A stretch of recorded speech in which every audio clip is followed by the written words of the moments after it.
Good evening, everyone. This is Mellissa Thomas of Florida National News. Thank you for tuning into the Evening News Rundown for your Monday, May 18th, 2020. Thanks for tuning in. So as always, we like to bring you guys the latest COVID-19 updates from the World Health Organization, the CDC, and the Florida Department of Health. Now, globally, we are looking at over 4.6 million confirmed cases of COVID-19 with 312,000 confirmed deaths, globally speaking. Here in the US, according to the CDC, we're looking at over 1.48 million confirmed cases and over 89,000 confirmed deaths nationally. In the state of Florida, the Florida Department of Health is reporting over 46,000 confirmed cases here and approaching 2,000 confirmed deaths here in the state of Florida. Now, jumping over to our world news, Russia is now number 2 in the world in confirmed COVID-19 cases.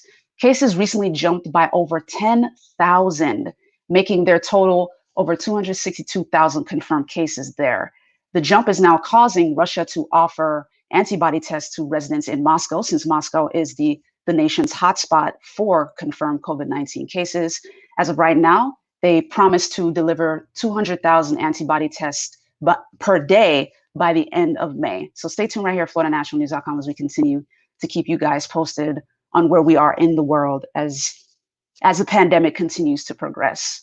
Now, jumping over here to the US, we have a flip side story where that's concerned. The state of Montana, the health officials there are actually reporting that there were no new confirmed cases on Sunday.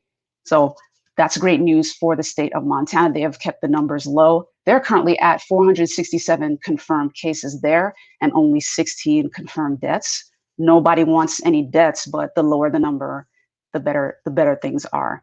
Now, they've averaged up to 4 new cases a day since April 18th. They've been keeping their numbers low, and partially due to the fact that they've already administered over 26,000 COVID-19 tests. So we see that testing is an important thing in addition to everything we already know with social distancing and washing those hands. Now, jumping over here to the state of Florida, the big story coming out of the news today is that Vice President Mike Pence will be coming to Orlando on Wednesday. He'll be meeting with Governor Ron DeSantis to discuss the governor's economic phasing plan for the state of Florida. He'll also be doing a roundtable with representatives from the hospitality and tourism industry to discuss their plans to reopen while observing safety measures, given the numbers of tourists that tend to come into Florida every year. Obviously, the tourism industry has been the hardest hit during the COVID-19 pandemic. But in addition, Vice President Pence will also be making a stop to a nursing home in the area as part of his initiative to visit and deliver personal protective equipment to 15,000 nursing homes across the country. So on Wednesday, he'll be delivering PPE to that nursing home. Now, as always, guys, we're going to deliver you your business and sports news in a moment, but we'll be right back from this commercial break. We wanted to move back home to be closer to his family. We decided to go with pods because things were stressful enough. We weren't sure how long we were going to need storage for, so we needed something that was flexible, and then they can deliver the container to wherever we move to. We haven't found the perfect house yet, but we're still looking. Welcome back, guys. Now on to the business story for the day. Amazon will now be manufacturing its own face shields. Now, this is something that was actually in development from March. They tasked their drone developers to pivot and start creating face shields. These are actually developed from a process of 3D printing and mold injection. And these guys will be making about 20,000 in the coming weeks. Now, the first batch will be available only to frontline workers, but Amazon does plan to eventually open it up to the public, and they'll be selling it for a third of the price that is currently running at retail on the Amazon site. So stay tuned if you're someone working on the front lines or know someone who is, and you want to be able to make a purchase for that, or even for yourself. Just stay tuned here at FloridaNationalNews.com. We'll continue to keep you guys posted. Now on to sports. President Trump is itching for live sporting events just as much as you. He recently called in to NBC Golf during their coverage of the PGA's tailor-made driving relief event. Now, this was a golfing competition meant to raise funds for COVID-19 relief. Now, during the call, he mentioned that this was a kind of refreshing for him. He liked to see sporting events because he said he was tired of watching reruns of 10-year-old golf tournaments. And he mentioned that there's nothing that can replace a live event, and he does miss the idea of people being able to congregate at sporting events. You know, he wants the large crowds back. He says we need sports back. We need sports in terms of the psyche of the country. He mentioned that those were his words. So we're itching just as much as the president. And if, in case you want to know who won that competition, PGA champion Rory McIlroy and his partner Dustin Johnson, they came away with $1.85 million, and all the proceeds will be going to COVID-19 relief. It's always great to hear when funds are going to fight the pandemic.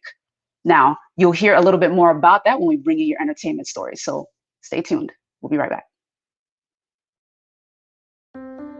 At Duke Energy, we deliver electricity and so much more, like free home energy assessments, rebates for energy-saving improvements, payment options to help you better manage your budget, and even bill credits for helping the community use less energy.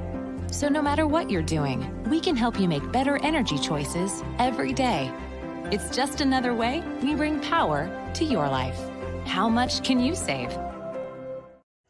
All right, guys, welcome back as we wrap up with the entertainment story for the day. Celebs are joining to help the Navajo Nation in their fight against COVID-19. They've been donating supplies and helping with testing and contact tracing. So recently, Ellen DeGeneres and Portia de Rossi, they donated 240 face shields. You just heard us talk about that. Sean Penn and his nonprofit organization actually contributed to help the Navajo Nation with contact tracing and testing so that they can start to bring their numbers down as well.